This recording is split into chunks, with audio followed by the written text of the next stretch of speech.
उगारून परत सांगलीला येत असताना अर्जुनवाडला आम्ही नॅशनल हायवे घेतला.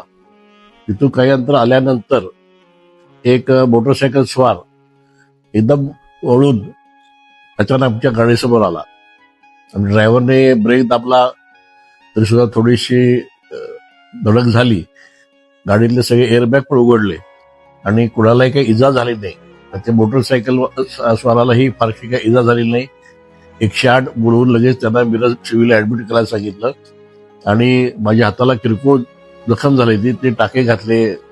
खूप लोकांनी फोन करून प्रत्यक्ष भेटून सोशल मीडियाद्वारे विचारपूस केली आणि या सर्व नागरिकांना, हितचिंतकांना आणि माझ्या कार्यकर्त्यांना मी व्यवस्थित आहे, त्यामुळं काळजी करू नका.